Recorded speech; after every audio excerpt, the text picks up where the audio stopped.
Pemirsa, kita akan memasuki kabar nang panambayan. Beredar kabar ada salah seorang oknum aparatur sipil negara di lingkungan pemerintah Kota Banjarmasin diduga berselingkuh dengan salah seorang papinian calon pegawai negeri sipil. Kepala Badan Kepegawaian Daerah Wandiklat Banjarmasin membenarkan kabar nang beredar tersebut. Bahkan pengaduan secara lisan pun telah disampaikan ke BKD Wandiklat Banjarmasin.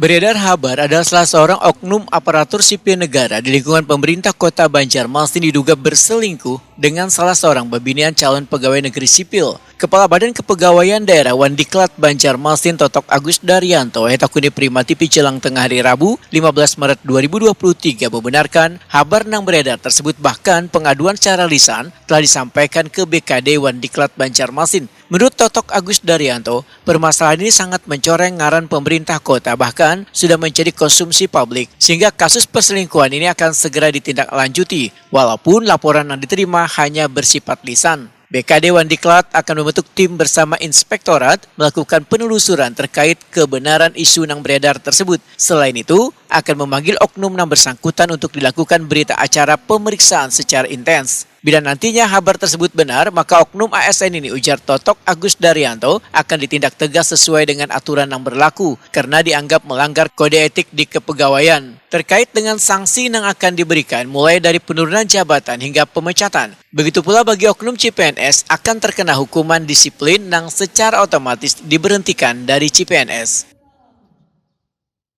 Gini ya, jadi berkenaan dengan isu atau berita tentang ada perselingkuhan ASN. Nah, pada posisi sekarang BKD sebenarnya tidak ada laporan resmi, nggak ada. Nah, tapi kan kita juga tidak harus menunggu laporan resmi kan, apalagi sekarang sudah menjadi berita publik.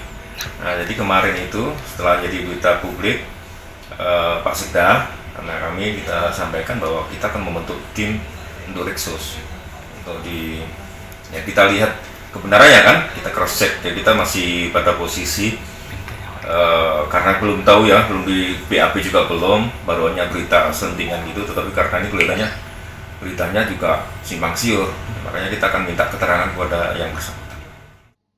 Totok Agus Daryanto menambahkan, kabar ini akan terus ditelusuri kebenarannya supaya kada merugikan kedua belah pihak yang telah diisukan.